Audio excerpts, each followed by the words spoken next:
pulis. Dahil gusto nyo dahil nakakirang yung paglaban ng buha na kailangan bandayan ng mga pulis.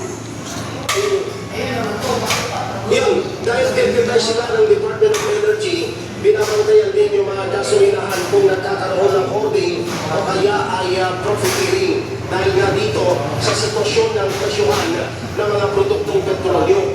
Dahil mayroong mga nasampahan na ng kaso na napatunayan na nagkakaroon ng tinatawag ng profiteering na hindi sumusunod doon sa price adjustment na pinatutupad sa kasalukuyan natin. Oo. Last question na Vic.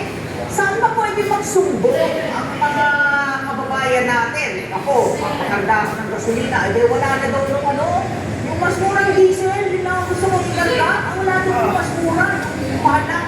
Pag ganon, gusto mo mayroong reklamo ali ang ipinagmamalaki lagi ng PNP Just Dial Emergency 911. Ayun. Pwede bang, pang-PS, pagkaksabi, na kailangan mong pakilala ko at dapat kakasuhan ko, tapos siskot ako sa korte, gano'n, ano ba yun? Pwede bang kita ko, ilang lang na nagsusunod? Kailangan talaga yung koordinasyon ng taong bayan dahil nga hindi kaya ng PNP mag-isa kung hindi tutulong ang taong bayan na alin. Pero pwede nga magsulong na kahit tao, hindi ka na kailangan na ibigay ang iyong identifikasyon.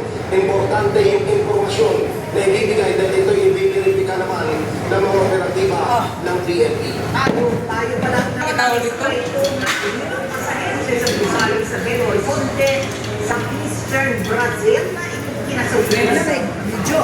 Kinapusap ko ng privado civil engineer at nakakalain. Continue man ako ni God. Nagpapama sa ibabaw ng mga bubong ng muso, ako'y biglang umiwa sa mas matataas sa Busalig. Bumangga sa kampo ng isang tatlong talagang basura bago ito bumulusok sa parking lot. Ay pasukan ng fire department kapapatay sa insidente ang tulogo at yung co-pilot niya. Habang nasa critical na kondisyon ng ating tatlong pangkasban ng pasahero. Patuloy naman ang investigasyon ng Aeronautical Accident Investigation and Prevention Center sa Pangulayan.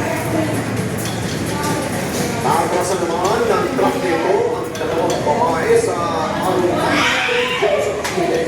Kita ko yan sa kamera na mahulog ang anak at tinamaan ang dalawang tao na nasa likuran ito. Agad na inulong ang driver matapos ang incident habang nasa inisisigahan. At ayon sa driver, hindi pa na niya napansin ang tao nasa likuran bahagi ng layata. Isa sa nagtamo ng open fracture sa kanyang nakikita habang hindi naman seryoso ang injury ng sama. At susunod, Vice President Sara Duterte maasang matutuloy ang presidential election sa 2028. PNP, pinansa sa dalawang suspect, sila sa isang negosyante at kanyang driver sa Timog Avenue, Quezon City. Detalye sa pagpapalik po yan ang mata ng Agila Prime Time. Okay, sunod ko.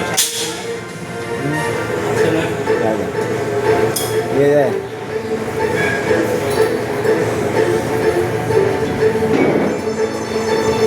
Sa moments mo na, pangalawang siksing na natanggap mo ngayon. Patanong ko lang, kailan yung unang beses ka natatanda? Ang sweet kasi ko. Hindi pagkasiloso. Sino yung unang taong ibigay sa'yo ng singsing? Hindi ko sasabihin. Gusto ko mag-isip ka, magbusa, pabalisa, at pahirapan. Meet yourself. Panoorin mamaya 7:30